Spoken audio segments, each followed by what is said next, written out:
মৰমৰ দশমমান শ্ৰেণীৰ ছাত্ৰ ছাত্ৰীসকল তোমালোকৰ এক্সাৰসাইজ 4.4 ৰ কোৱেশ্চন নম্বৰ 1 টো মই কৰি দিছো ইতিমধ্যে কেইটামান কৰি দিছো হেবিলাকৰ পৰা তোমালোকে কৰিবলৈ চেষ্টা কৰিবা আজি কোৱেশ্চন নম্বৰ 2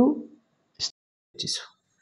তলত দিঘাত সমীকৰণবোৰৰ প্ৰতিটোৰে ক্ষেত্ৰত কেৰ মান উলিওৱা যাতে ইহঁতৰ দুটাকৈ সমান বাস্তৱ মূল থাকে ওয়াও ফাৰ্ষ্টতে তোমালোকৰ মই হেইটো কৰি দিছো নম্বৰ 1 টো কৰি দিছো ইয়াৰ পৰা ইয়াত তোমালোকৰ মই ডাইৰেক্ট কৰি দিছো নহয় এক নম্বৰ দি আছে 2x² + kx + 3 = 0 তাৰ মানে ইয়াত এৰ মান কিমান হ'ব এৰ মান নিশ্চয় 2 হ'ব বিৰ মান k চিৰ মান 3 মানে যেহেতু বাস্তৱ আৰু সমান মূল থাকে তেনেহলে কি হ'ব ইয়াত তোমালোকে লিখিবা b² - 4ac must be equal to 0 এটো কিন্তু কন্ডিশন এতিয়া তোমালোকে বিৰ মান বহাই দিবা মানে k² - 4 into a মানে 2 আৰু c মানে হল 3 equal to 0 ফাইন এবাৰ আমি লিখিম which implies k² equal to এই গোটেই সংখ্যাটো ইফালে যাব ইফালে তাৰ আগতে আমি পূৰণ কৰি লৈছো মনে মনে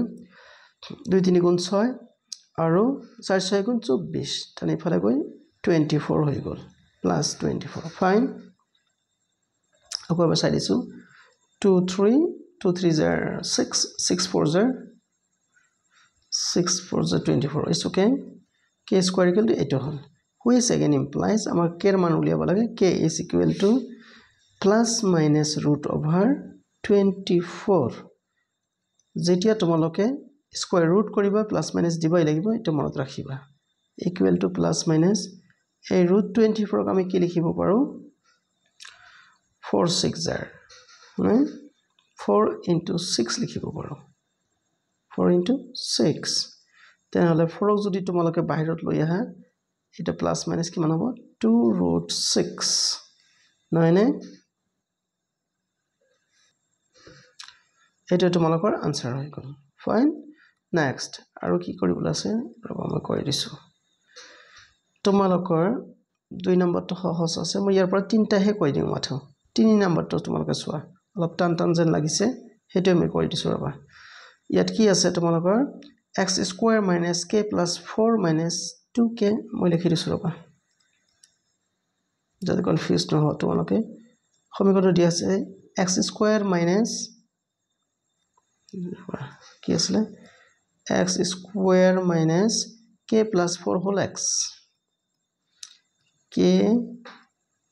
plus 4 whole into x তাৰপিছত প্লাস আছে এটো x কিন্তু তে প্লাস আছে না মাইনাস আছে আচ্ছা plus 2k plus 5 plus 2k plus 5 equal to 0 এটো তোমালোকক দিয়া আছে এই ক্ষেত্ৰত যদি আমি কম্পেয়াৰ কৰো স্ট্যান্ডাৰ্ড ইকুয়েশনৰ লগত তেনেহলে এৰ মান হ'ব 1 সন্মুখত একো নাই মানে 1 তেন্তে বিৰ মান কিমান হ'ব ইয়াত মাইনাস আছে নহয় হেকাৰণে তোমালোকে মাইনাস দিবাই লাগিব ইয়াত মাইনাস k plus 4 এটা হল তোমালোকৰ বি নাম আৰু এইটো হ'ব তোমালোকৰ c ৰ value c equal to 2k plus 5 পাই গলা যেহেতু বাস্তৱ আৰু সমান মূল আছে হেকাৰণে তোমালোকে লিখিবা b² - 4ac equal to 0 বিৰ জায়গাত আছে তোমালোকৰ মাইনাস okay k plus 4 তাৰ পিছত হোল স্কয়াৰ দিবা তোমালোকে স্কয়াৰ যেহেতু আছে বিৰ জায়গাত minus 4 into এৰ জায়গাত আছে তোমালোকৰ 1 আৰু বিৰ জায়গাত আছে চিৰ জায়গাত আছে তোমালোকৰ 2k plus 5 এই 3 লিখা নাই কিয় equal to 0 এটা into এটা k equal to লাষ্টত তোমালোকে 0 লিখিলা ফাইন এইবাৰ আহিল আমাৰ মেইন কন্ডিশন লৈ এটো তোমালোকে লিখিব পাৰিবা মাইনাস ৰ স্কয়াৰ কৰিলে প্লাস হ'ব মানে তেনেহলে k plus 4 whole square minus এই ইফালে যদি তোমালোকে লৈ যোৱা সিধা আমি লৈ গৈছো ইফালে কিন্তু থাক না লাগে তেনেহলে এটা হ'ব 4 into 2k plus 5 equal to 0 হয়নে এতিয়া শর্টকাট কোনো আমাৰ অপশন নাই কি কৰিব লাগিব আমাক ফৰ্মুলাটো ভাঙাই দিব লাগিব k plus 4 তাৰমানে a plus b whole square sum implies তোমালোকে লিখিবা a square plus 2ab plus b square fine এইটোকো তোমালোকে মাল্টিপল কৰি দিয়া 4 2 are 8 8k minus 5 4 are 20 20 equal to 0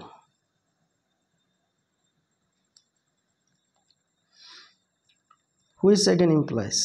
এবাৰ তোমালোকে লিখিবা কি আচ্ছা k square আমি লিখিলো plus 2 4 are 8 8k 4 square মানে 16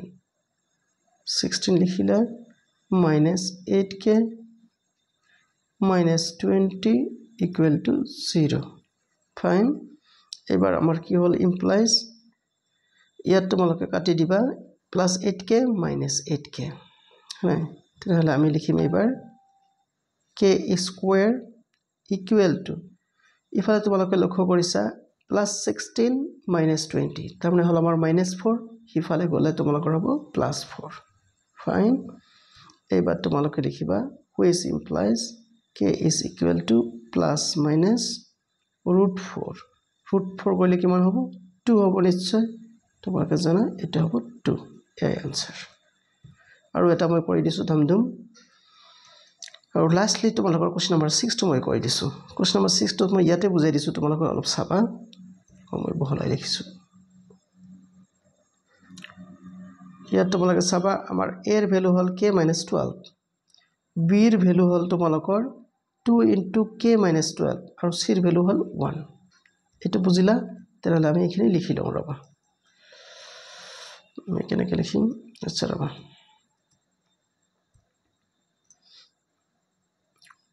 damn it ইয়াত হল তোমালোকৰ a এৰ ভ্যালু কিমান বুলি কৈছিলো চাই দিছো ৰবা k - 12 k - 12 এটা হল আমাৰ a এৰ ভ্যালু b এৰ ভ্যালু ন কিমান এৰ আছে তোমালোকৰ 2 k - 12 মানে আৰু c এৰ ভ্যালু কি আছিল 2 c এৰ ভ্যালু সিম্পলি 2 c = 2 এতিয়া যেহেতু তোমালোকৰ কোৱেশ্চনত দি আছে বাস্তৱ আৰু সমান মূল সেইকাৰণে আমাৰ কি হ'ব লাগিব কন্ডিশন যে b² - 4ac must be equal to 0 এতিয়া b জায়গাত আমাৰ কি লিখিম আমি 2 * k - 12 তাৰে whole square right minus 4 into এৰ মান কিমান হ'ব মানে দিয়া আছে k - 12 আৰু b c এর মান কিমান আছে 2 তোমালোকে 2 দিলা এবিলাক ইনটু কিন্তু দেই ইকুয়াল টু ৰবা লাষ্টলি লিখিবা তোমালোকে ইকুয়াল টু 0 এইবিলাক তোমালোকে মই মুছি দিছো নহলে তোমালোকে অলপ খেলি মেলি পাবা সেটা কৈছে নেক্সট এতিয়া আমাক সলভ কৰিব লাগে কাৰ কাৰণে সলভ কৰিব লাগে k এৰ কাৰণে সলভ কৰিব লাগে তাৰ আগতে আমি এটো কৰি লও ৰবা 2 ৰ স্কয়াৰ কৰিলে তোমালোকৰ 4 তাৰ পিছত k - 12 minus 4 2 are 8 k - 12 ৰবা এখানে এটা বস্তু মই চাই লৈছো k - 12 ঠিক আছে which is equal to 0 তোমালোকে কি কমন ললা 4 into k minus 12 তোমালোকে কমন ললা ইয়াত স্কয়ার কিন্তু যদি কমন লোৱা যায় তেনহলে আমাৰ কি হ'ব ইয়াত হে কমন সমান লগ বাদ দিয়াছোন ৰবা তাতকে শৰ্টকাট স্টাইলত আমি কৰিম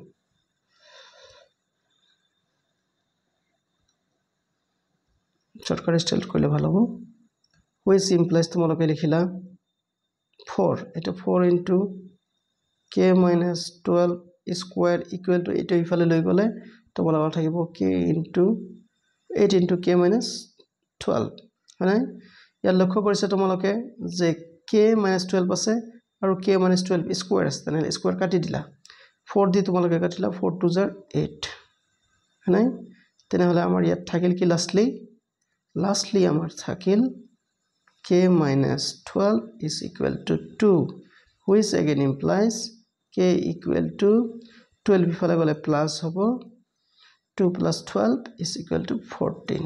এইটো answer. তেনেহলে তোমালোকৰ বাকি কোৱেশ্চন নম্বৰ 2 ৰ বাকি অংকবিলাক তোমালোকে চেষ্টা কৰিবা, নোৱাৰিলে তোমালোকে কমেন্টত জনাবা। তোমালোকে চোৱাৰ কাৰণে ধন্যবাদ। প্লিজ মোৰ চেনেলটো সাবস্ক্ৰাইব কৰিবা।